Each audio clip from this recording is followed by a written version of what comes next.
परम पूज्य गुरुदेव अन्य माता जी के सूक्ष्म उपस्थिति में उनकी अनुकंपा से आइए पहले गायत्री महामंत्र कर लें, अंतःकरण को तैयार कर लें, फिर गीता जी के स्वाध्याय को आगे बढ़ाएं। शरीर स्थिर कर लें, नेत्र कोमलता से बंद। ओम भूर्भुवः स्वः तत्सवितुर्वरेण्यं भर्गो देवस्य धीमहि धियो यो नः प्रचोदयात्। ओम गुरुर्ब्रह्मा गुरुर्विष्णुः गुरुरेव महेश्वरः गुरु साक्षात् परब्रह्म तस्मै श्री गुरुवे नमः। अखण्डमण्डलाकारं व्याप्तं येन चराचरं तत्पदं दर्शितं येन तस्मै श्री गुरुवे नमः। मातृवत् लालयित्री च पितृवत् मार्गदर्शिका नमोऽस्तु गुरुसत्ताय श्रद्धा प्रज्ञायुता च या श्रद्धा प्रज्ञायुता च या। दोनों हथेलियों को आपस में मिलिए। प्राप्त हुए दिव्यता को मुखमंडल पर अपने हृदय स्थान पर स्पर्श करें।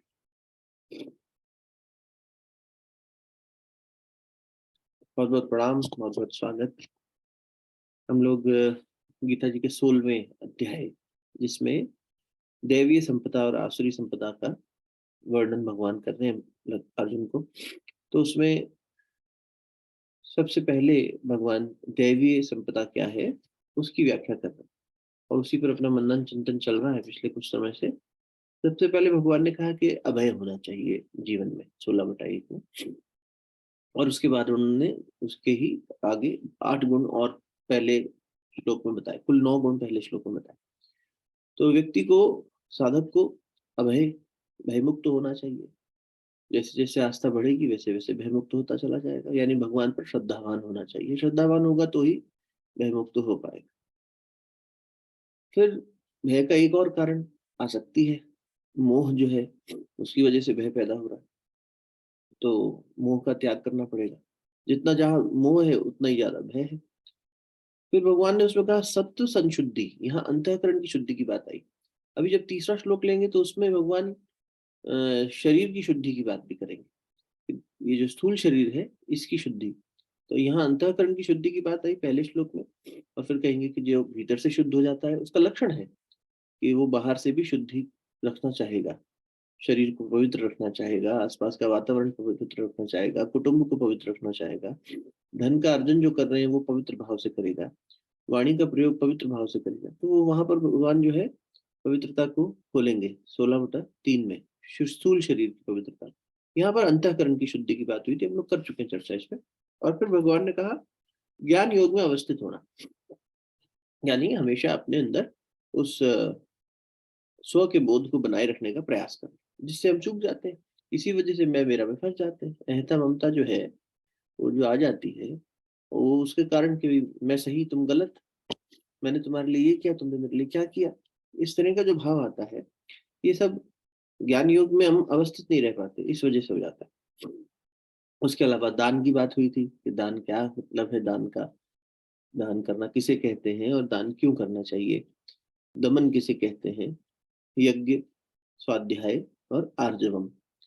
पहले भी निवेदन किया मैंने कि ये 16वां 17वां 18वां चैप्टर कुछ लोगों का ऐसा भी कहना है, और सही भी है उसमें, कि ये गीता जी की एक तरह से समरी है। तो इसमें पुरानी बातों को थोड़ा सा भगवान ने फिर से रिकैप करवाया है अर्जुन को। जैसे आपको याद होगा 13वां अध्याय, वहां पर भी आर्जवम यानी सरलता की बात आई थी, जहाँ अर्जुन से भगवान ने कहा कि गुरु की, आचार्य की उपासना करनी चाहिए, सेवा करनी चाहिए। पवित्रता और शौच की बात भी आई थी वहां पर, और आर्जवम, इस तरह से ज्ञानी के लक्षण थे, 20 लक्षण, कई सारी चीजें थी उसमें। वैसे ही यहाँ पर भी वही दैवीय संपदा। अब देखो ना, ज्ञानी के 20 लक्षण और दैवीय संपदा एक ही बात हुई ना। अब वैसे अपन सहज भाव में सोचें, गीता जी को अभी चिंतन का आधार ना बनाए कि डिवाइन क्वालिटीज क्या हो सकती हैं व्यक्ति के अंदर, तो मुझे लगता है इतनी समझ तो हम सब में है ही कि हम भी कुछ एक लिस्ट बना सकते हैं कि वो व्यक्ति समझदार होना चाहिए, भीतर से वो सहज होना चाहिए, वो भेदभाव ना करता हो, ऊंच नीच और इस तरह की चीजें ना देखता हो, समान यानी व्यवहार रखता हो, है ना। भेद नहीं करेगा, अभेद बुद्धि, इसका मतलब विषम बुद्धि नहीं होगी, तो समता की बात आ गई। तो गीता जी में एकदम इसलिए जीवन से जुड़ी हुई बात मिलती है, इसलिए सबसे ज्यादा इसको हम कॉरेस्पॉन्ड कर पाते हैं सभी ग्रंथों में से।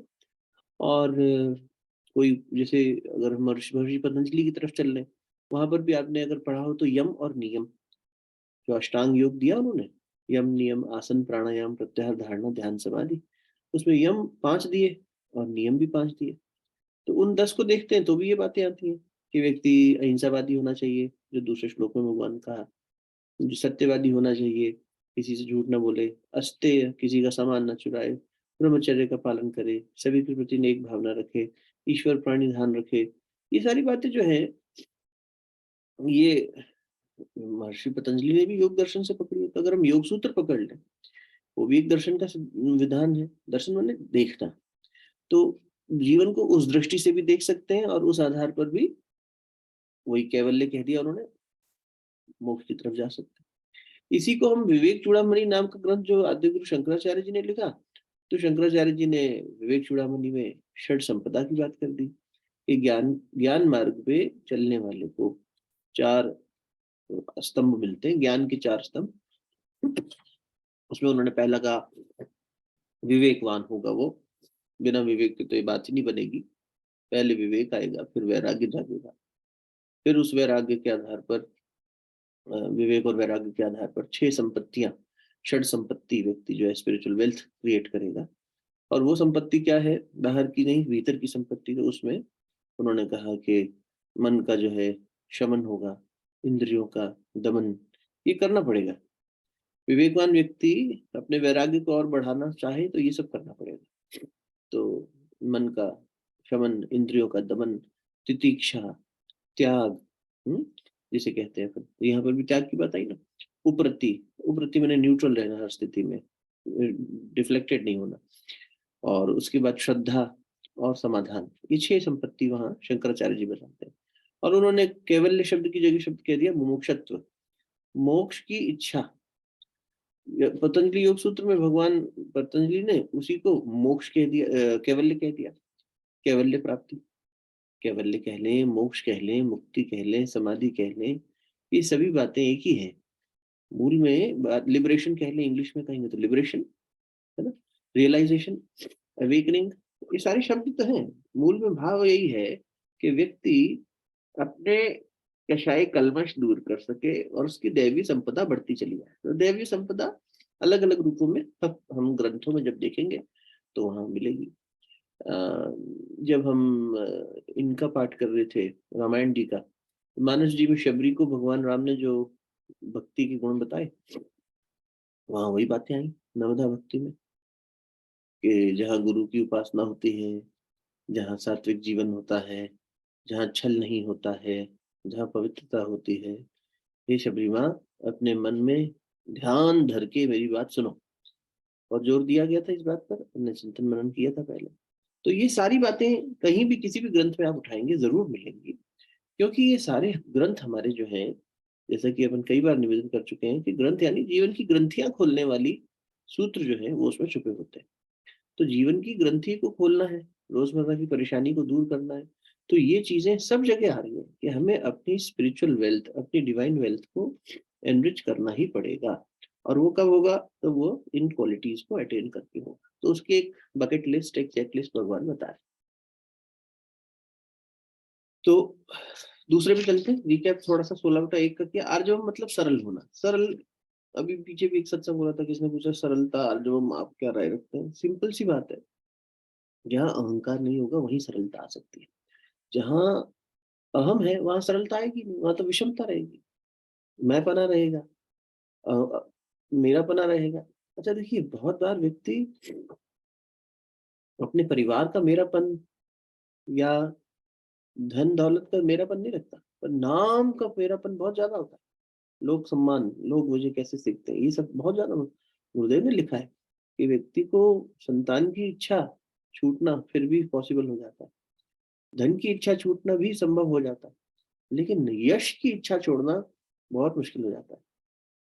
मेरा संसार में ख्याति कैसी है, नाम है कि बदनाम है, ये सब जान व्यक्ति बार बार कोशिश करता रहता है और मरते दम तक। जाने के बाद भी मेरे पुतले बने ऐसी इच्छा रखता है। तो इस तरह से अहम, इसका मतलब क्या हुआ, अहम जो है, मैं और मेरा नाम, मेरी कीर्ति, ये अहम भाव है।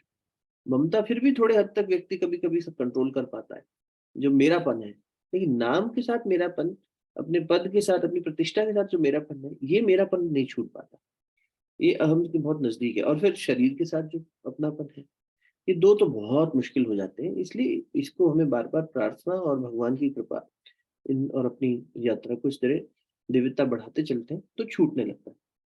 वही मैं क्या हूँ, जब व्यक्ति सोचने लगे, पर मैं क्या हूँ सोचते। अभी हम लोग यहाँ भी थे जब रिट्रीट में, तो बहुत इस तरह से मंथन चिंतन चलता था। तो कई लोग आर्ग्यू करते थे, अरे फिर तो हमारी प्रगति रुक जाएगी, हमारा तो कोई ऐसा प्रोग्रेस ही नहीं होगा, व्यक्ति क्या संसार आगे नहीं बढ़ाएगा, व्यक्ति क्या धन नहीं कमाएगा, इसकी भी आवश्यकता है, संसार ने प्रोग्रेस इसी आधार पर करी है, धन तो बहुत बड़ी शक्ति है।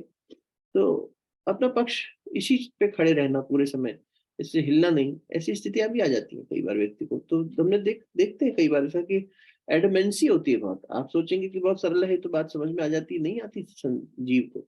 उनकी बात क्या कर रहे हैं, अपनी बात देखें। तो हम लोग बार बार राग द्वेष में फंस रहे हैं ना, सुबह से शाम तक। हमारी बात हर्ट हो रही है, हमारी बात नहीं स्वीकार हो रही तो हम हर्ट हो रहे हैं। ये क्या है, ईगो ही तो है, अहम भाव ही तो है। जहाँ अहम है वहां खेद होगा बार बार। तामसिक अहंकार है तो बार बार आदमी ऐठा रहेगा, मुंह फुलाए घूमता रहेगा, झगड़ा करता रहेगा। मन उसका जो है, ये अंतःकरण की अशुद्धि के सूचक है। मन में जितने जितने पवित्र भाव आएंगे, उतना वो सहकार और प्रेम से जीने की कोशिश करें। तो हम अपना मूल्यांकन तुरंत कर सकते हैं कि मेरी दैवी संपदा कितनी है, कितना अध्यात्म मेरे जीवन में आ रहा है। बस अपने रोजमर्रा के जीवन को उठा के देखो, ऑन एन एवरेज मेरा जीवन कैसा बीतता है। चिड़चिड़े पे मन में रहता है, या मैं अंदर से फ्रस्ट्रेशन में रहता हूँ, परेशानी में रहता हूँ, वो सब काम पे निकाल देता हूँ। तो काम में तो हो सकता है मैं बहुत एक्सीलेंट हूँ, पर अपने अंदर में मेरे को अकेलापन लगता है, खोखलापन लगता है, अधूरापन लगता है। तो इसका मतलब मेरे अंदर लोगों से पूर्णता प्राप्त करने की इच्छा है कि अमुक मेरे प्रति वैसा हो जाएगा तो मैं ज्यादा सुखी हो जाऊंगा। ये राग हो गया। उसी राग से भय उत्पन्न हो रहा है, उसी से टकराव हो रहा है। तो कहीं ना कहीं हम देखेंगे कि हमारे जीवन में कुछ ऐसे डायमेंशंस हैं जीवन के, चाहे वो पारिवारिक जीवन के हो, चाहे एकदम व्यक्तिगत आत्म यात्रा के हो, चाहे वो सांसारिक जीवन के हो, जिसमें हमारा कार्य क्षेत्र भी आ गया। तो देखेंगे कि वहां हमारे अंदर आसुरी वृत्तियां, जो दैवीय नहीं है वो आसुरी। क्योंकि आसुरी सुन के व्यक्ति को लगता है कि अरे, इवन ईगो, कहना कि व्यक्ति को कि देखिए ये ईगो है, अहम है। यहाँ तो चलो आप लोग कई समय से साथ बैठे हैं तो बात चर्चा चल जाती है, वरना उस अहम शब्द पे ही व्यक्ति फंस जाता है कि आप हमें ये कह रहे हैं ईगो, ईगो तो नेगेटिव चीज होती है, और हम ईगोइस्टिक तो नहीं है, हम तो बहुत हम्बल है, हमें तो ऐसा नहीं है कि हम ईगो का ढोल पीटते रहते हो। तो अब वो व्यक्ति सोच रहा है कि वो हम्बल है, और वैसे है भी सांसारिक दृष्टि से, यार ये तो बड़े अच्छे व्यक्ति हैं, बहुत अच्छा सबका सहयोग करते हैं, मार्गदर्शन करते हैं, अच्छे से प्रेम पूर्वक व्यवहार करते हैं। पर तब भी अहम है कि नहीं उनमें, और गहरे अन्वेषण की जरूरत है ना। तो व्यक्ति बहुत बार मुश्किल में फंस जाता है यहाँ, कि हम तो इगोइस्टिक नहीं है, ईगो तो मतलब नेगेटिव चीज ही होती है। नेगेटिव भी होती है तो नेगेटिव को उसको और गहराई से अन्वेषण करेंगे तो हमारे अंदर मिलेगी ना। पर वो मानने को तैयार नहीं हो पाता मन जल्दी से। ये विषम बुद्धि की निशानी है। तो इसलिए कोशिश करनी चाहिए कि अपने आप को क्रिटिकली इवेल्युएट करें। तो गुरुदेव ने कहा आत्म समीक्षा हमेशा ईमानदारी से होनी चाहिए और कठोरता से होनी चाहिए। क्रिटिकल एंड ऑनेस्ट इवेल्यूशन होना चाहिए। 16/2 भी हम लोग सब कवर कर रहे थे, आइए देखते हैं दोबारा। तो वहां पर अब भगवान ने आगे की संपदा खोली है। तो 9 पहले बता चुके हैं, अब बता रहे हैं अहिंसा, सत्य, अहिंसा व्यक्ति के अंदर। इस पे थोड़ी बात भी हुई थी गांधी जी के उदाहरण से, जिसने प्रश्न किया था पिछली बार। अहिंसा, हिंसा रहित होना। हिंसा का मतलब हुआ कि जब व्यक्ति मैं और मेरेपन में जिएगा ना, तो वो मेरेपन यानी ममता जो है उसकी, वो हर चीज को अपने पास प्रिजर्व करना चाहेगा, छोड़ना नहीं चाहेगा। और जैसे ही उसमें कोई डिस्टरबेंस होगी उसे गुस्सा आएगा, चिड़चिड़ापन आएगा। पैसे का उदाहरण ले लेते हैं, इससे व्यक्ति आसानी से समझ सकता है। कहीं पैसा नुकसान हो जाए, चिड़चिड़ा हो जाता है। दुखी हो जाता है। कहीं पैसा मिल सकता था, नहीं मिला, दिक्कत हो जाती है। मेरापन जो है भाव इतना ज्यादा है कि मान लीजिए हमें 2 से 3 मिलना था और हमें 2.5 मिला, और तो आधे का मुनाफा नहीं अच्छा लगेगा हमें, आधा का नुकसान हमें खलेगा। ये व्यक्ति की सोच है, ये राग है पैसे के प्रति या किसी भी एक एलिमेंट के प्रति कह सकते हैं। तो जब भी कहीं पर राग होगा, उसी से भय उत्पन्न हुआ था। पहले श्लोक में देखा था अपन ने कि जहाँ मोह है वहां पर ही भय पैदा हुआ। ये राग ही जो है ना, इस मोह सकल व्याधिन कर मूला, मानस जी में बिल्कुल तुलसी जी ने एकदम सटीक बात कह दी कि मोह ही है, अटैचमेंट ही है जो सभी व्याधियों का मूल बैठा है। ममता, मोह ममता एक ही बात है। यहाँ उसे ममता शब्द से ज्यादा कहा है गीता जी में। तो अब ये जो निर्ममता की स्थिति में आना है, यानी एब्सेंस ऑफ मोह, डिटैचमेंट जिसे कहते हैं, निर्ममता मतलब डिटैचमेंट। तो अब ये जो डिटैचमेंट की स्टेज में आना है, भगवान कह रहे हैं वो अहिंसा तभी हो पाएगी, सत्य तभी हो पाएगा, क्योंकि सत्य भी ऐसी चीज ही है। व्यक्ति जब अहम भाव में होता है, राग में फंसा होता है, तो आसक्ति वाला व्यक्ति, आसक्त व्यक्ति तो क्रोधित होगा ही होगा। क्यों? या लोभी होगा ही होगा। उसका क्रोध कब आ रहा है? जब भी उसके पास जो उसका पसंद का है, जिसमें उसका राग है, उसके साथ छेड़छाड़ हो रही है, तब तभी वो भयभीत भी हो रहा है। तो क्रोध भय का ही एक एक्सप्रेशन भी होता है। मूल में अगर क्रोध को ठीक करना हो तो व्यक्ति क्या करे? अब अक्रोध, भगवान ने कह दिया कि क्रोध नहीं करो या हिंसा नहीं करो, इसमें क्रोध की बात भी आएगी। देखो, अहिंसा, सत्य, अक्रोध, 3 हो गए, और ये तीनों एक ही जैसे हैं। हिंसा भी तभी हो रही है जब मैं किसी चीज को जो मेरी नहीं है अपना माने बैठा हूं। जो मेरा नहीं है उसे अपना मान के आचरण करूंगा तो वो हिंसा ही है। शरीर मेरा नहीं है, पंच महाभूतों से मिला है, अपना मान के जी रहे हैं तो हिंसक हैं हम, हिंसा कर रहे हैं इसके साथ, जैसा मर्जी रखते हैं इसको। इतना शानदार शरीर, इतना अच्छा इंस्ट्रूमेंट, जिसको सही तरीके से जीते तो बहुत लंबी उम्र होती, लेकिन खराब कर दिया। फिर सोचते हैं अरे इस बार तो गलती हो गई, भगवान भगवान अगली बार जन्म देना, फिर से शरीर देना, मनुष्य जीवन देना, और इस बार अच्छा करेंगे। फिर संसार में आते हैं, फिर भूल जाते हैं, फिर वही गड़बड़ मचाने लग जाते हैं। तो जो हमारा नहीं है उसे अपना मानना, और वैसे उसके साथ में अपनेपन के आधार पर अपना मानना, मतलब वैसे प्रेम वाला अपनापन नहीं है कि जो हमारा नहीं है, पराया है, उसे भी हम अपना मानते हैं तो बड़ी अच्छा गुण है, वो वाली बात नहीं हो रही। जो है ही नहीं, the thing which does not belong to me, ये मेरा नहीं है आधिपत्य उस पे। अगर होता तो मैं अपने हिसाब से उसे साथ ले जा सकता था, जैसा मर्जी जब कर सकता था, पर वो कब छूट जाएगा मुझे भी नहीं पता। तो इसका मतलब वो मेरे कंट्रोल सीमा से बाहर है, और मेरा उस पर नहीं है कंट्रोल, ना मेरा वो है। ये मानना कि ये मेरा है, मेरा है, मेरा है, और फिर उसके आधार पर ये मेरी संतान है, ये मेरी पत्नी है, इसे मेरा मानना ही पड़ेगा, ये मेरे माँ बाप है, जैसा रखूंगा रखना पड़ेगा, ये मेरा घर है, जो मर्जी करूं, ये मेरी गाड़ी है, जैसे मर्जी चलाऊं, ये मेरी आवाज है, जैसे मर्जी बोलूं उससे। ये ऐसे, ये ठीक नहीं बात।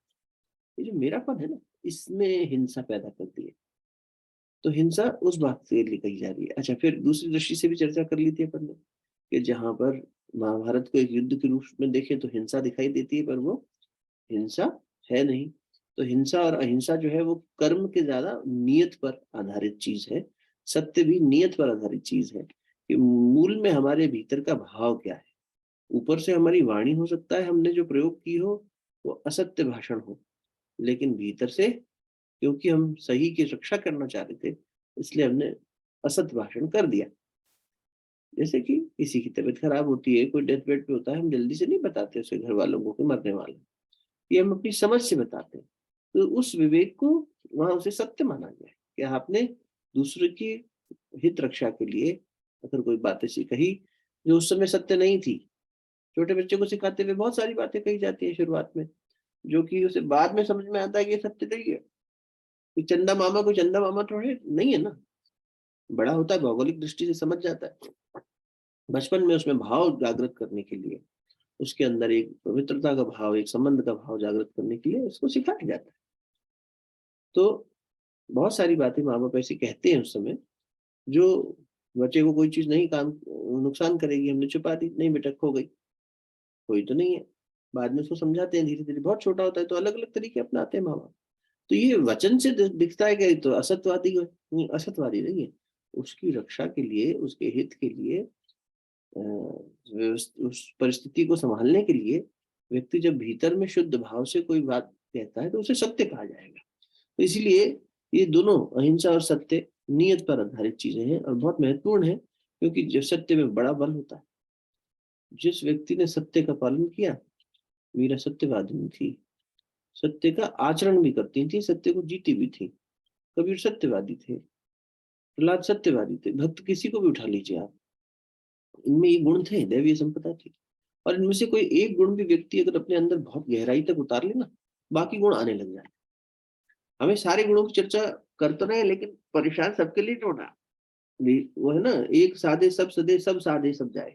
आप एक साध लीजिए कोई एक चीज कि देखिए हम तो दया भाव में जिए, सत्य तो भैया हमसे नहीं हो पाएगा इस संसार में रहते हुए, पर हम दया भाव जरूर रखें। करके देखिए, प्राणी मात्र के प्रति दया भाव, हम त्यागशील जिएंगे।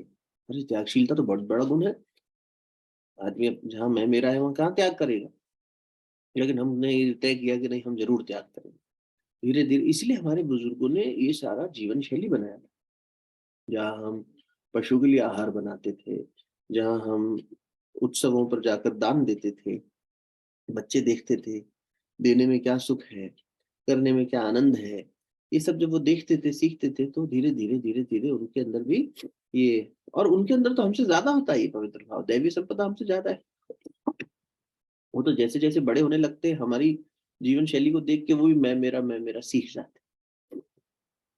उनकी वाणी में भी वैसा व्यवहार आने लग जाता है, बातचीत में भी और करने में भी। शांति प्रिय होते हैं, अशांत होने लग जाते हैं। सत्यवादी होते हैं, असत्य सीख जाते हैं।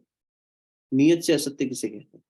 झूठ झूठ बोलना, चोरी करना, छुपाना बातों को, ये सब सीखने लग जाता है बच्चा। और घर में नहीं सीखेगा तो बाहर से सीख लेगा, कहीं से भी सीख लेता है। कुछ चीजें घर से, कुछ बाहर से, मिला जुला है ना। तो ऐसे में माँ बाप को ध्यान देना चाहिए। अब ध्यान तो तब देंगे ना जब इस दैवी संपदा को हम वैल्यू करेंगे।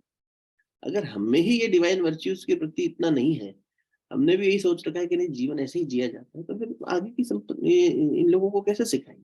तो ये संस्कार शुद्धि तो हुई अपनी अपनी भी और बच्चों की भी।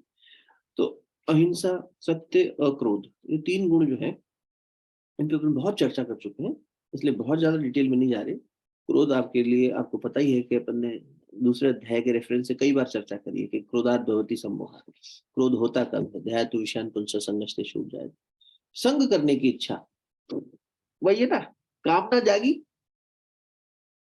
संगात उपजायते काम, काम क्रोध उपजाए। संग करने की इच्छा, जब कोई भी कुछ चीज को पाने की इच्छा पैदा हुई, तो वहां पर ये पैदा होने लग जाता है, कामना आ गई। जहां कामना आई, वासना आई, वहां बस ले जाएगी, तो वो व्यक्ति क्रोध में आ जाएगा। तो अक्रोध में जीना या क्रोध न करना जो है, और क्रोध पर वैसे भी बात कई बार हुई है कि क्रोध भगवान ने भी करते दिखे हैं, हमें संत पुरुष भी क्रोध करते दिखे हैं, लेकिन वो क्रोध किस तरह का है, उस क्रोध को मन्यु कहा गया है। और वो क्रोध, जब बेसिक डेफिनेशन तो अपने को पता ही है, जब अपने स्वार्थ के लिए हम क्रोध करते हैं तो वो क्रोध है, वो जो एक्सप्रेशन है वो क्रोध है, कि जैसा मैंने चाहा वैसा नहीं है, तो फिर अहम आ गया ना यहाँ। और जब हम सांसारिक हित के लिए, पारमार्थिक हित के लिए कभी कोई ऐसा क्रोध दिखाते हैं, उसे मन्यु कहा जाता है।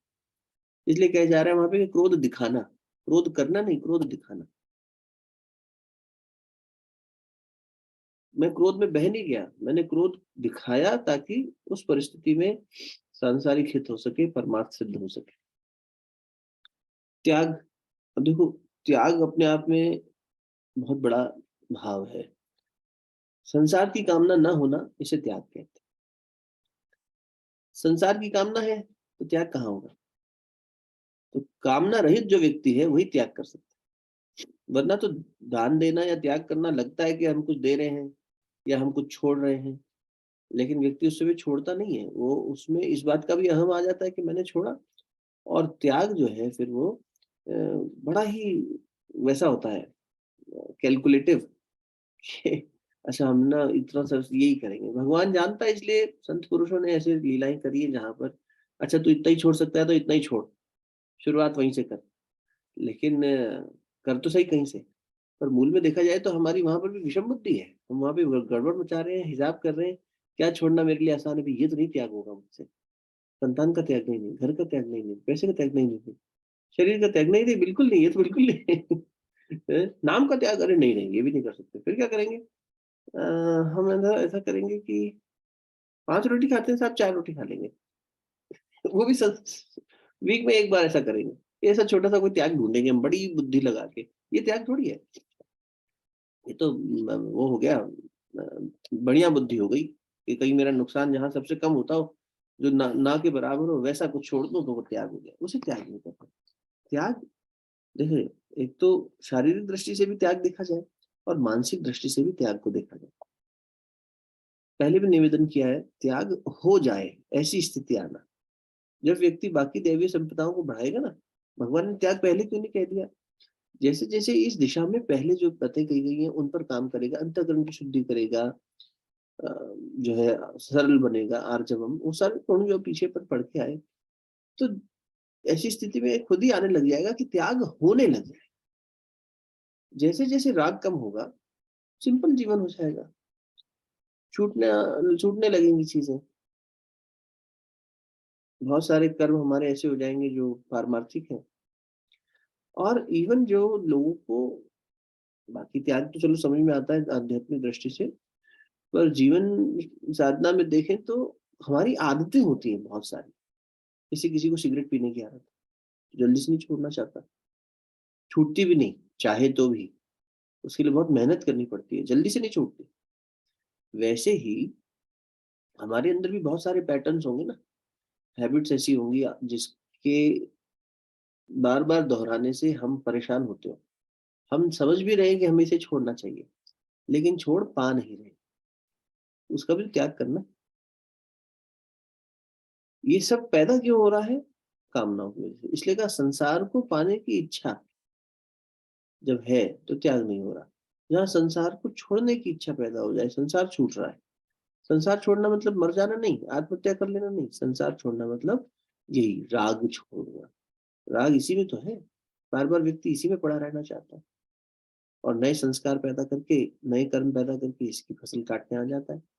तो त्याग का भाव ये है कि जो हमारे अंदर अशिव है वो भी हमें हटाना है, और जो ये भाव से जब जीने लगेंगे कि हमारे लिए नहीं है, ये मेरा नहीं है, संसार से विमुख हो जाना, ये त्याग हो गया, है ना? उसके बाद क्या कह रहे हैं भगवान? देखिए, शांति बहुत बड़ी शक्ति है, जहाँ शांति नहीं वहां सुख नहीं, सुख की जननी शांति। जब तक आत्मिक शांति नहीं आएगी, इसलिए शांति पाठ इतने कहे गए हमारी संस्कृति में। देखो, एक शांति पाठ बना देते, 2-4 बना देते, हर उपनिषद का शांति पाठ बना दिया, कुछ एक उपनिषद है जिनमें कॉमन भी है, वैदिक शांति पाठ बना दिया, हर बार कह रहे हैं शांति शांति शांति शांति शांति शांति। क्या है ये शांति? बार बार व्यक्ति इसके पीछे भाग रहा है, क्यों है इतनी जरूरी? सुख भी वहीं उपलब्ध होगा जहाँ शांति, शांति जननी है सुख की। व्यक्ति सोचता है सुख प्राप्त कर लूं, जब तक शांत नहीं होगा सुख मिलेगा ही नहीं। अशांत व्यक्ति को आप उसके बताए हुए सुख के पैरामीटर्स जो हैं वो पूरे कर दीजिए, पर चूंकि वो अशांत भाव में है, वो सुखी हो ही नहीं पाएगा। कोई व्यक्ति कहे कि मुझे इतना पैसा चाहिए, इतनी व्यवस्था चाहिए, इतना नाम सम्मान चाहिए, इतना सब, तब मैं शांत होकर बैठूंगा, ऐसा सोचता है, मैं इतने मार्क्स ले आऊं, इतना सब कर लूं, तब जीवन में शांति आ जाएगी, हम सुखी हो जाएंगे, मिल जाए तब शांत हो जाता है। एक पल के लिए हो भी जाए, फिर अशांति हो जाती है, फिर भागने लगता है, अब और चाहिए, क्योंकि दूसरे को देखता है, अशांत हो जाता है। गुरुदेव हमेशा इसलिए कहते थे, बेटा अपनी प्रतिदिन की प्रगति को देखो, आज का जीवन कल के जीवन से बेहतरीन है या हो, इसकी कोशिश करो, और आने वाला जीवन आज के जीवन से बेहतरीन है। अब इस बेहतरीन की परिभाषा जो कसौटी है, ये नहीं कि आज हमारी जेब में 10 रुपए हैं तो कल 20 होने चाहिए, फिर तो वही वाली अशांति हो गई। दैवी संपदा की दृष्टि से कहते थे, भीतर से तुम जितने शुद्ध आज हो, कल और शुद्ध बनना, कल जितने अपवित्र थे आज कम अपवित्र है और बेहतर हुए, कल क्रोध करते थे, आज क्रोध पे हम कंट्रोल करते। आत्मिक जो हमारी भीतरी संपदा है, इस पर फोकस करने की दृष्टि से कहते थे कि एवरी डे इज इम्प्रूवमेंट। कल हमारा शरीर इतना रोगी था, आज कम रोगी है, हमने कल से बेहतर कुछ करना शुरू किया। रोज इस पर अपना नजर बनाए रखना और अपने आत्म विस्तार की दृष्टि से इसको आगे बढ़ाना, यात्रा को अपना आत्मशोधन करना। लेकिन व्यक्ति तो अपने कंपैरिजन ये करता है, कल मेरे पास इतना था, आज मेरे पास इतना है, आगे और होना चाहिए। How do you see 5 years down the line, 10 years down the line? इतनी बड़ी हमारी कंपनी है और बड़ी होनी चाहिए, इतना बड़ा हमारा बिजनेस है और बड़ा होना चाहिए, आज हमारे पास इतना पैसा है, कल उतना होना चाहिए, ये सोचने लग जाता है। तो ये तो अशांति बनी रही। अशांति पैदा कहाँ से हो रही है? फिर कामना से ही पैदा हो रही है, वही क्रोध पैदा कर रही है। त्यागशील होगा तो शांति आने लगेगी, संसार से विमुख होगा, आत्मिक प्रगति पे फोकस करेगा, तो थोड़ा कम भी मिल जाएगा, संतोष कर लेगा। संतोष और शांति साथ साथ चलते हैं। जहाँ संतोष आया, सेटिस्फेक्शन, शांत हो गया। शांत हो तो गुरुदेव कहते थे, संतोष और शांति दोनों मिलकर सुख को पैदा करते हैं। जैसे माता पिता मिलकर संतान को पैदा करते हैं, सुख उनका संतान है बेटा। तुम्हें अगर सुख चाहिए, माता पिता संपर्क करो। जीवन में संतोष और शांति जैसे आएगा, संतोष, मन तो होता ही नहीं कभी संतुष्ट।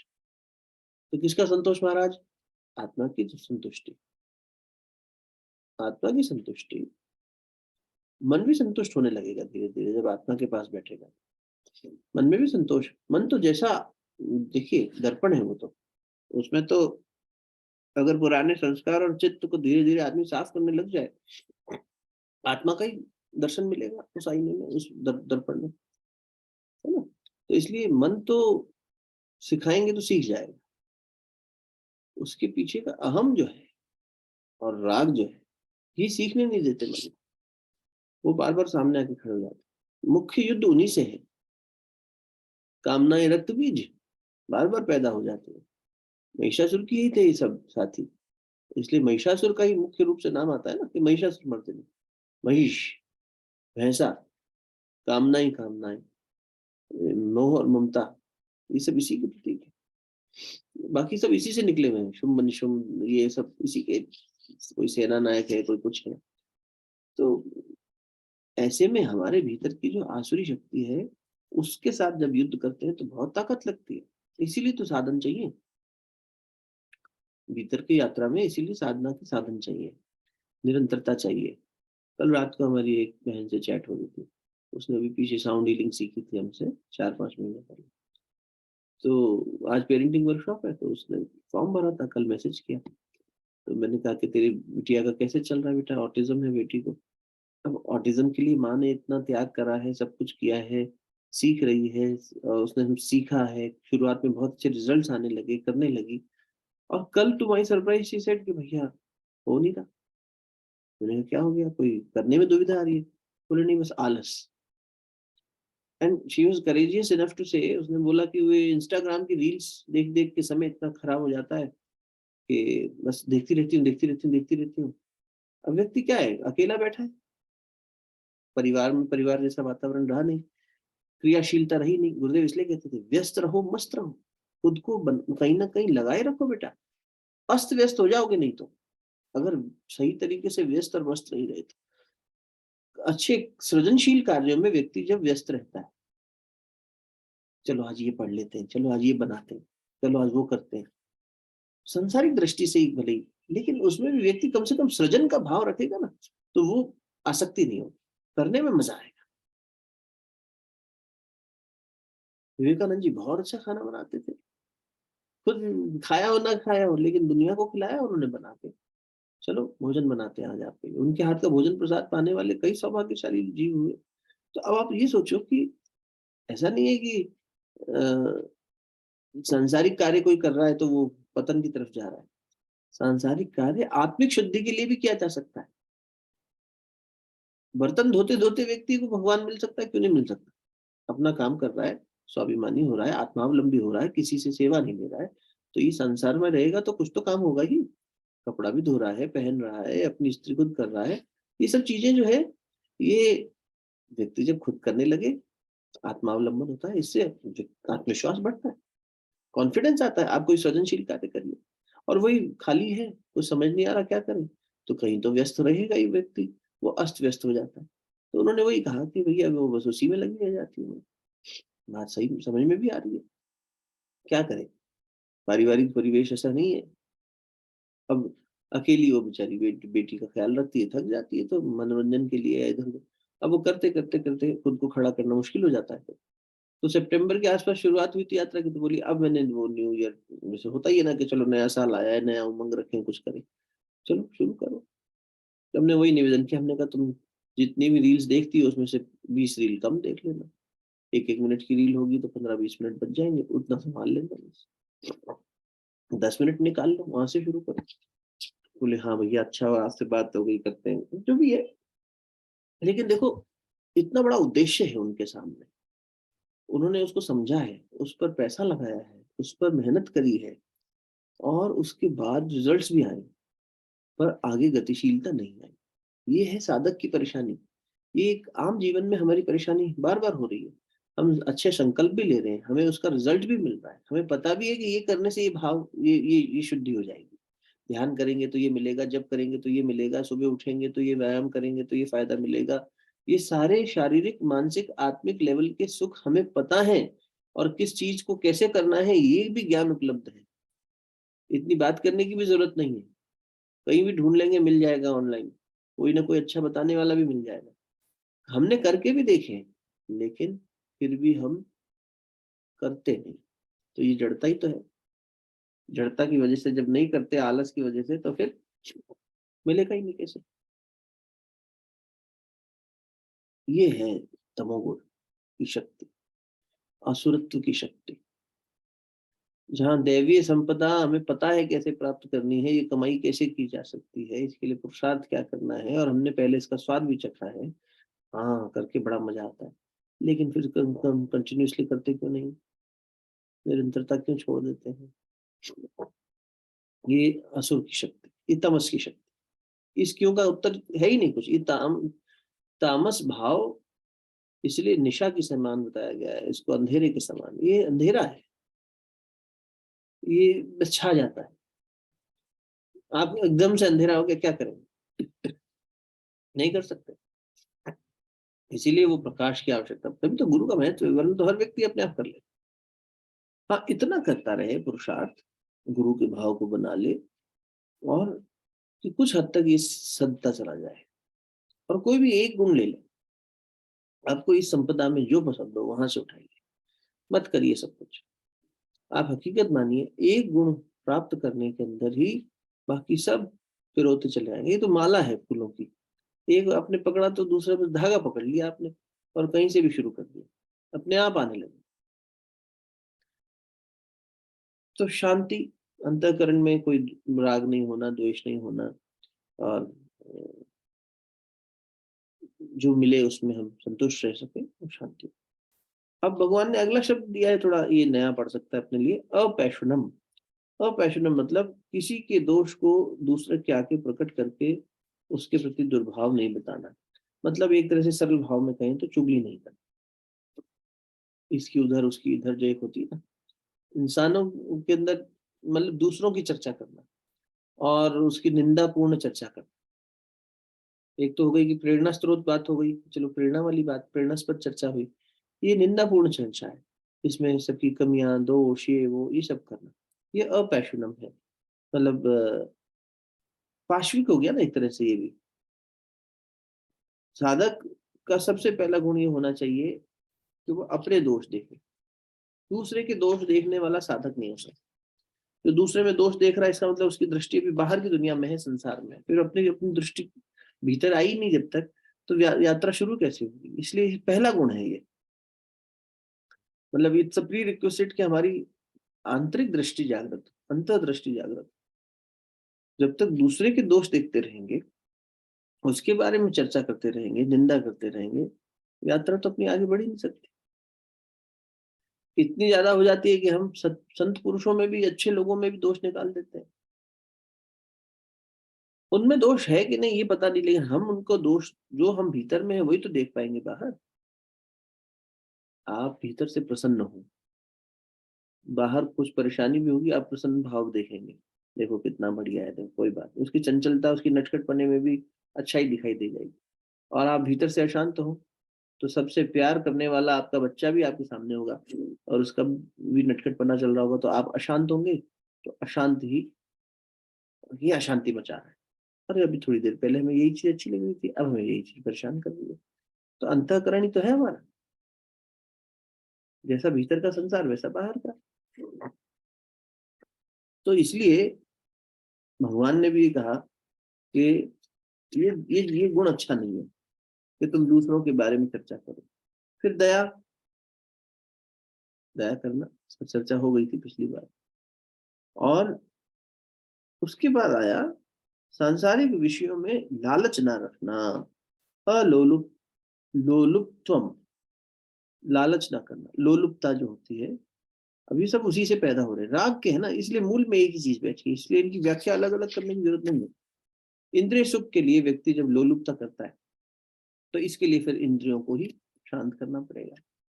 इसीलिए ये व्रत उपवास की सारी चीजें हैं। अभी हम शंकराचार्य जी के विवेक चूड़ामणि का जो एग्जाम्पल ले रहे थे, वहां शब्द आया था ना, इंद्रियों का दमन किया जाता है, मन का शमन किया जाता है। इंद्रियों का दम घोटना,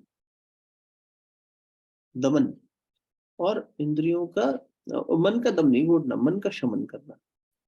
दमन करना मतलब उन्हें धीरे धीरे धीरे धीरे, जो चीजें जिसमें उस जबान का स्वाद है, उसके लिए आदमी देखो भागता रहता है, तो वहीं से शुरू करें। इंद्रिय संयम में सबसे पहले उपवास को इसलिए इतना बड़ा महत्व दिया गया है, जैसे ही हम जिह्वा पे नियंत्रण करने लगते हैं, स्वाद पर मतलब, तो और वाणी पर भी, दोनों पर ही, पर स्वाद पर जैसे जैसे व्यक्ति नियंत्रित करता है खुद को, मन संभलने लग जाता है, बहुत तेजी से असर आने लगता है। इसीलिए जो लालच है ना, लोलुपता, ये जबान से सीखो पहले।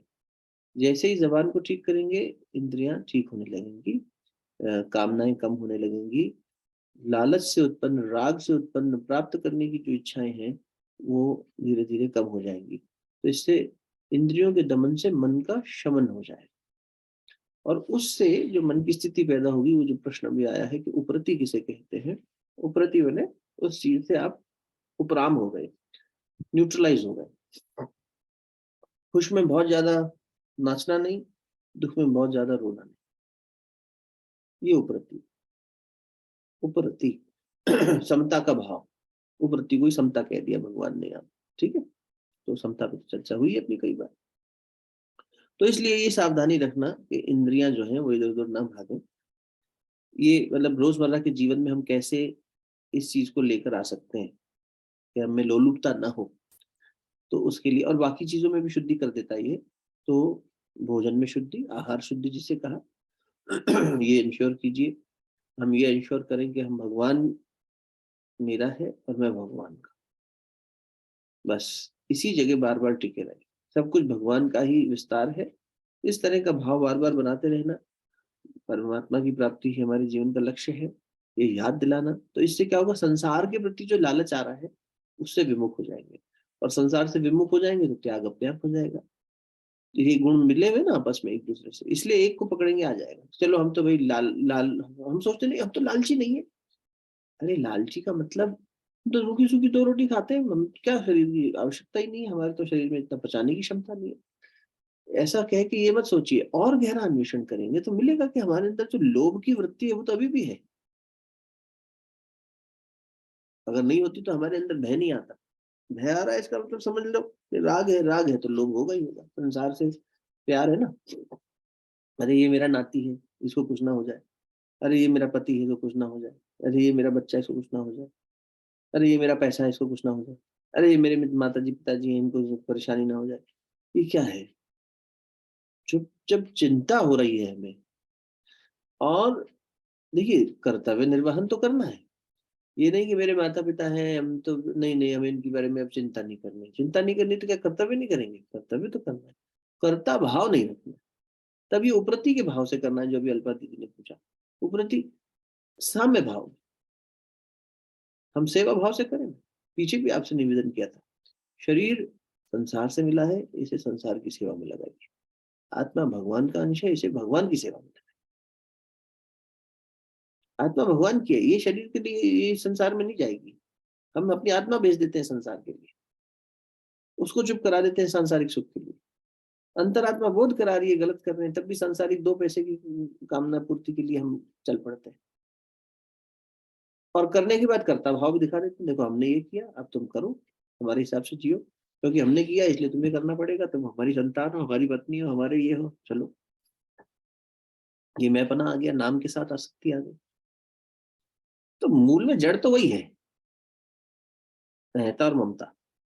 इसलिए पूरी गीता जी को अगर आप सारगर्भित करें तो 2 पंक्तियों में हो जाएगी, इतनी व्याख्या थोड़ी ना जरूरत पड़ेगी। ये तो बार बार इसलिए चिंतन करवा रहे हैं कि समझ नहीं पाता जीव, और कहीं ना कहीं से उसे सूत्र अब समझ भी नहीं पाता, और दूसरा समझ ले तो हमारी स्थिति अलग अलग है, आपकी हमारी सबकी परिस्थिति अलग अलग है। हर साधक की यात्रा, हर जीव की यात्रा में जहां भी वो खड़ा है उसकी स्थिति अलग है। स्थिति मतलब सांसारिक स्थिति भी और आंतरिक स्थिति। तो अब आंतरिक स्थिति में किसी के जीवन में त्याग करना हो सकता है सहज हो, तो वो वहां से शुरू कर सकता है। किसी के अंदर लालच छोड़ना बहुत मुश्किल होगा तो वो कहाँ त्याग कर पाएगा, तो उसे दूसरा कुछ सूत्र चाहिएगा। इसलिए भगवान ने इतनी सारी चीजें बताई कि तू सरलता अपना सकता है क्या, तू शरीर की शुद्धि कर ले। अभी शरीर की शुद्धि पे आ जाएंगे, तो हमें लगेगा इसकी कहने की जरूरत ही क्या थी। जब इतना सब आ जाएगा तो शरीर शुद्धि कर ही लेगा, फिर भी उसके बारे में जोर देंगे ना कि नहीं, शरीर की शुद्धि कर, मन की शुद्धि उससे होने लगेगी। शरीर को सजाने की बात नहीं कर रहे, शुद्ध रखना। तो वहां शुद्धि की परिभाषा समझ में आनी चाहिए, शुद्धता की पैमाना क्या है, तब ये चीजें आने लग जाती है। तो एक ये कि हम अपने आहार पर बहुत संयम रखें, दूसरा ये कि हम भगवान के प्रति सजग बने रहे, परमात्मा चेतना के प्रति, या अगर हम परमात्मा को नहीं मानते हो तो आत्म चेतना कह लीजिए, कि हम संसार के लिए आत्मा का तो नहीं मूल चुकाएंगे, आत्मा के लिए संसार छोड़ना पड़े छोड़ देंगे, पर संसार के लिए आत्मा नहीं छोड़ेंगे। अंतरात्मा जिसका लेखा जोखा लेके लेते हुए कृतकृत्य अनुभव करे और कहे कि हाँ बहुत अच्छा, भीतर वाले को तभी संतोष पैदा होगा ना, इनर सेटिस्फेक्शन तो तभी पैदा होगा, तभी शांति मिलेगी। और उससे उपजा हुआ सुख कभी भी नहीं जाएगा आपके पास। तो बाकी सुख तो बाह्य आश्रित है, अभी अपन चर्चा करेंगे अगले संडे से, जब सुख पे, जब अपना पहला प्रोग्राम स्टार्ट करेंगे तो उसमें यही बातें आएंगी।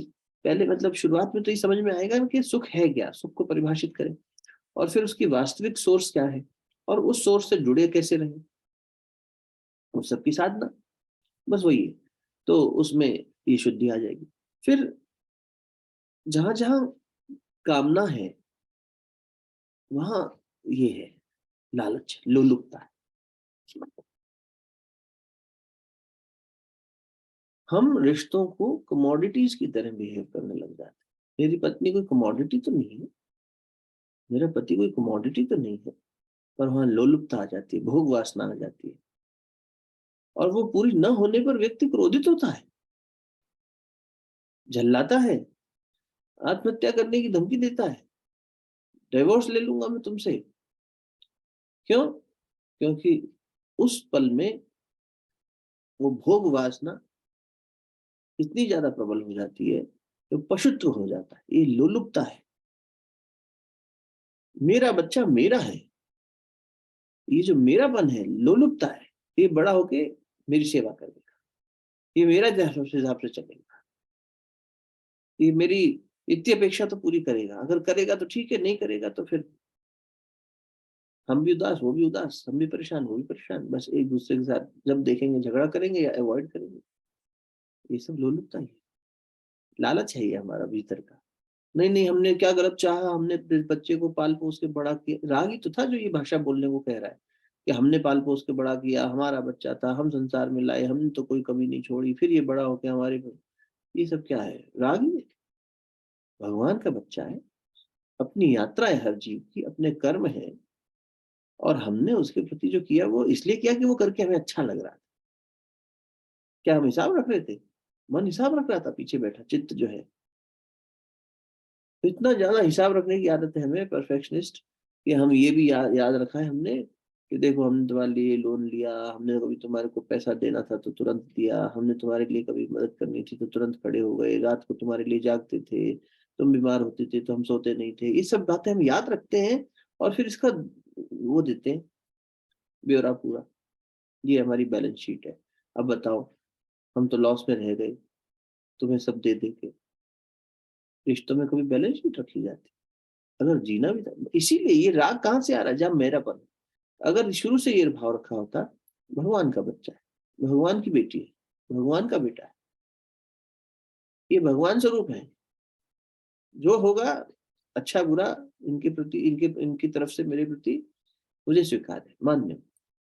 हम माँ बाप को पराया कर देते हैं, अरे हमारे हिसाब से नहीं चलते, पुरानी जनरेशन के हो गए, कमोडिटी, पैसा भेज देंगे महीने का उनके अकाउंट में, काम वाली रख देंगे, सेवा करती रहेगी, एक ड्राइवर रख देंगे, नौकर चाकर रख देंगे, ठीक है, अब वो जाने उनका काम है। अरे हमने कभी ईश्वर को बीच में रखना सीखा ही नहीं। हम रख लें अगर बीच में, एक बार परमात्मा को रख दो बस, आप मजा आ जाएगा, देखो आप सब, आपको लगेगा अरे समाधान हो गया। हम भगवान छोड़कर सब चीजें देखते हैं, भगवान ने यही दैवीय संपदा, वो आदर्श, वो गुरु, बस किसी भी तरह से देख लो। नास्तिकों का हम तो नहीं रखेंगे भगवान को, इसलिए बात कही, वरना आप लोग आस्थावान लोग हैं।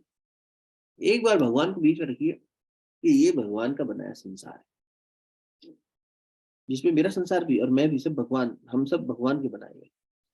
तो ये भगवान के बनाए हुए संसार में सबका संबंध भगवान से है, हम एक दूसरे के संबंधी हैं, और वो संबंध ये है कि हम भगवान के बच्चे, बस। नहीं, ये संबंध है कि मैं बाप हूं तुम बेटे हो, गड़बड़ हो गई, मैं पति हूं तुम पत्नी हो, गड़बड़, मैं भी ये करती हूँ तो गड़बड़, मैं सास हूं तुम बहू हो, ये हमने, ये उपाधि, ये जो है ना, ये हमारी उपाधियां बाहर की, इससे जब हम जीने लगते हैं तो यहाँ कर्तापन का भाव भी आएगा, जहाँ मैं पना है वहाँ कर्तापन का भाव आएगा, वहाँ अहम कैसे छूटेगा, कर्ता भाव कैसे छूटेगा वहां?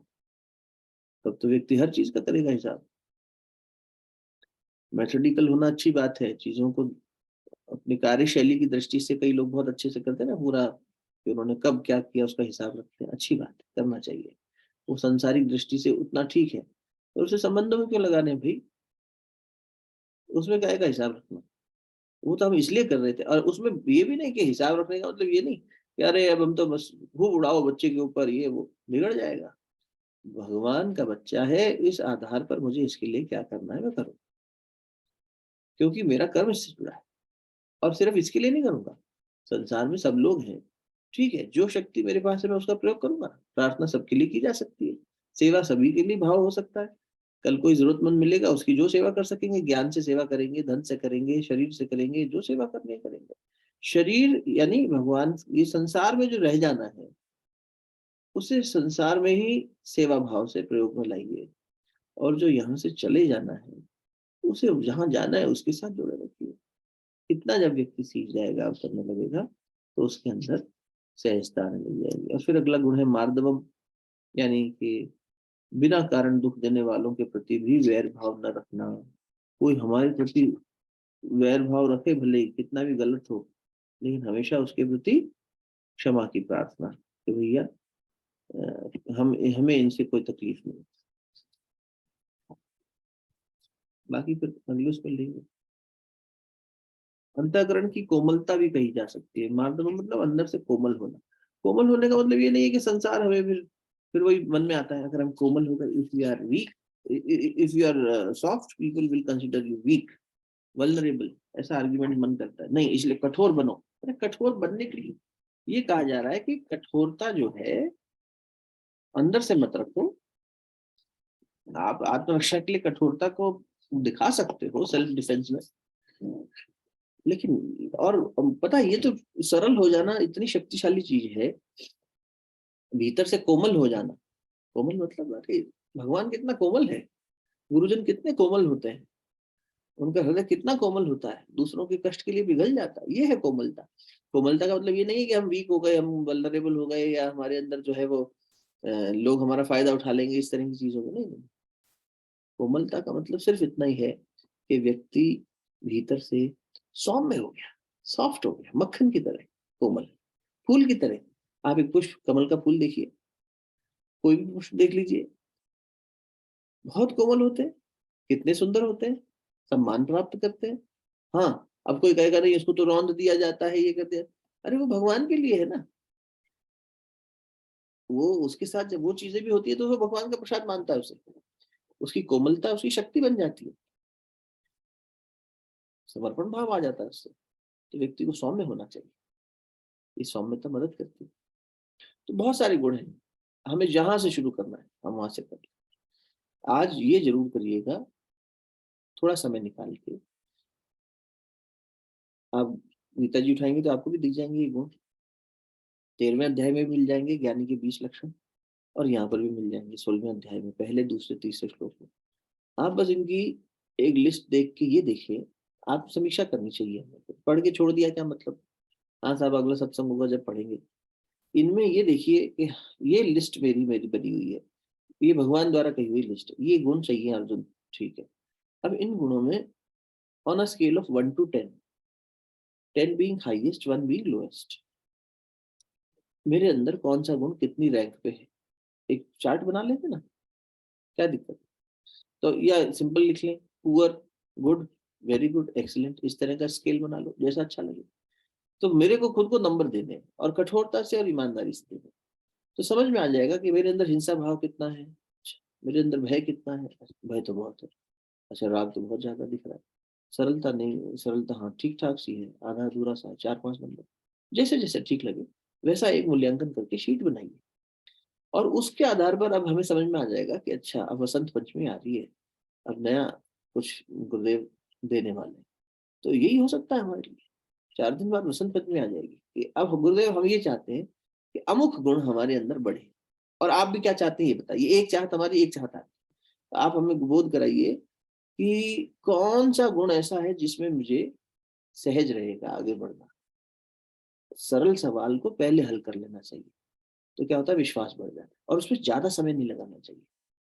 आंसर इजी क्वेश्चन फर्स्ट, लेकिन 2 नंबर के क्वेश्चन के लिए 10 नंबर की आंसर शीट भरेंगे तो 10 नंबर का क्वेश्चन छूट जाएगा। कई बार बच्चे भूल कर देते थे ना, इतना आता है उत्साह में लिखे जा रहे हैं, इसी को करे जा रहे हैं, समय इसी में खराब कर दिया तुमने, उसको समय ही नहीं दिया, फिर वो भी आता था करने लगे तो, लेकिन अब समय नहीं बचा। तो इसलिए जितना यथाशीघ्रम शुरू कर देना चाहिए, और उस पर समय रहते पूरा कर लेना चाहिए, ज्यादा समय भी नहीं देना उसको, फटाफट कर लो। तो कोई ऐसा गुण जो आपको लगता हो कि यार ये तो सरल है मेरे लिए, ठीक, वहां से शुरू कर दो। और एक मुश्किल ले लो, अब जैसे ये सरल होने लगेगा पूरा, तब आत्मविश्वास बढ़ जाएगा, फटाफट नेक्स्ट ले लेना। तो एक रेटिंग स्केल बना ले हम अपना, और उस स्केल के आधार पर आत्म समीक्षा करके खुद कहाँ खड़े हैं समझ में आ जाएगा, क्वान्टिफाइड वे में समझ में आ जाएगा। क्वांटिफिकेशन करके फिर हम आगे का भगवान से प्रार्थना करते रहे, गुरु की शरण में रहे, और जो सूत्र बताए गए हैं और जो करते आए हैं उनको अच्छे से और निरंतर कर ले। हकीकत मानिए सारी चीजें हम आप करते आए हैं, निरंतरता नहीं आई, इस वजह से दिक्कत आ जाती, वो छूट जाती, जैसे वो बहन जी का छूटा भी आपको बताया। चाहे अपने संतान के लिए करना है, सब कुछ करना है, लेकिन वो भी छूट गया, सोचो। तो यहाँ अपने लिए और अपने शरीर के लिए करने लगेंगे तो और जल्दी छूटेगा, छोड़ो यार कल कर लेंगे, नहीं। अब फिर यहाँ पर निरंतरता का ही बस एक वो है, अभ्यास और वैराग्य। तो अभ्यास तो निरंतर होगा ना, बीच बीच में छोड़ेंगे तो मजा नहीं आएगा। वसंत आ रहा है, कोशिश ये रखें कि हम यहाँ से कौन से गुणों को, दैवीय संपदा को बढ़ाना चाह रहे हैं इस वसंत से। ये आगे का देखते चलिए, फिर चैत्र आ जाएगा, नया साल अभी आने को है, वसंत अभी शुरुआत कर रहा है, फागुन आ जाएगा, चैत्र आ जाएगा, चैत्र आने तक नवरात्र से पहले हमारी तैयारी हो जाए थोड़ी सी, हमारा ये प्रगति बढ़ जाएगी, तो फिर वहां अनुष्ठान बड़ा कर लेंगे। सिर्फ माला जपना अनुष्ठान नहीं होगा, उस जप को इस गुणों की आधार पर देखेंगे ना, अब ये गुण बढ़ने लगने चाहिए हमारे। तो बना लीजिए, इस चार्ट को कहीं चिपका लीजिए, जैसे एक विद्यार्थी अपने जीवन में, गुरुदेव कहते थे जैसे एक विद्यार्थी मेहनत करता है बेटा, वैसे तुम्हें भी पूरी योजनाबद्ध तरीके से बनाना चाहिए।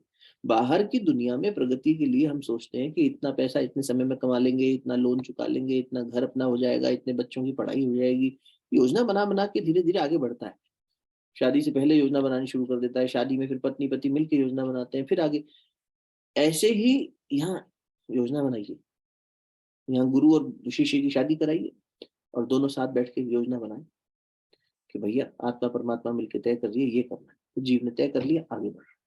दोनों का क्या क्या योगदान लगेगा तय हो गया, जैसे पति पत्नी ने योगदान क्या क्या करना है तय कर लिया, ठीक है। अब बच्चों के लिए क्या करना है, बड़ों के लिए क्या करना है, किसका कितना मैनेज कर रहे हैं दोनों मिलके। ऐसे ही गुरु और हम मिलके मैनेज करेंगे ना, जीव और परमात्मा दोनों साथ बैठ जाए और तय कर ले आपको क्या करना है, हमें क्या करना है। अब भगवान तो कंसिस्टेंटली करने को तैयार है, गुरु तो हमेशा उसके लिए सजग खड़ा है। हम ही ना उपलब्ध हों तो क्या करेगा बेचारा, हम ही विमुख हो जाएंगे, उल्टे घड़े में कौन पानी भर पाए। तो इसीलिए ये कोशिश हमारी जारी रहे, तैयारी जारी रहे, इस भाव से आज से शुरू कर दीजिए। बसंत आ रहा है, वहां से उसको एक्टिव कर बना लीजिए, और चैत्र आते आते तक फिर अगले डायमेंशन को और बेहतर कर सके, उसमें और गहरा उतर सके, जब साधना के माध्यम से उसको और आत्मसात कर सके, कर ले। व्यवस्था एक योजनाबद्ध तरीके से चल सकते हैं, छोटी छोटी योजना बना सकते हैं, 3 3 महीने की, 6 6 महीने की, कि फिर ऐसे करते करते इस साल के अंत में ये हो जाएगा कि हाँ, मतलब इंग्लिश कैलेंडर ईयर के हिसाब से देखें तो कि हाँ भाई 2023 में हमने ये प्रगति अपने जीवन में करनी चाहिए और की है। शुरुआत से चले थे, निरंतर बने रहे, धीरे धीरे करते करते यहाँ तक आ गए। अभी भी देखेंगे पीछे मुड़ के तो पीछे से प्रगति हुई होगी, कुछ नहीं हुई है तो ये मूल्यांकन की दृष्टि से देखना चाहिए कि भाई कहीं खोट तो नहीं रह गया हमारे में। वहीं के वहीं पड़े रह गए तो भी ठीक नहीं, और नीचे चले गए तो और गड़बड़, तो पहले इससे अच्छे यार पिछले साल तक तो ये करते थे, तो ये सब छूट गया। नहीं, ये नहीं, और बेहतर ही होना चाहिए, अच्छा छूटना नहीं चाहिए पीछे। छूट गया मतलब उसमें रुचि नहीं ली हमने ठीक से, हमने उसका मूल्य नहीं पहचाना, उसका मूल्य पहचाने और करें उसको। आज की बात इतनी रखते हैं, शांति पाठ। ओम देव शांति अंतरिक्ष शांति पृथ्वी शांतिरापः शांतिरौषधयः शांति वनस्पतयः शान्तिर्विश्वे देवाः शान्तिर्ब्रह्म शान्तिः सर्वगं शान्तिः शान्तिरेव शान्तिः सा मा शान्तिरेधि। ओम शांतिः शांतिः शांतिः सर्वारिष्टसु शांतिर्भवतु। दोनों हाथ जोड़कर प्रणाम करेंगे देवी सत्ता को, जिनकी असीम अनुकंपा से ये सत्संग संभव हो पाया। ओम नमो स्वनंताय सहस्त्रमूर्तये सहस्त्रपादाक्ष शिरोरुभावे सहस्रनाम्ने पुरुषाय शाश्वते सहस्रकोटियुगधारिणे नमः। दोनों हाथों को आपस में अच्छे से मलिए, प्राप्त हुई दिव्यता को मुखमंडल पर स्पर्श कराइए, हृदय स्थान पर स्पर्श।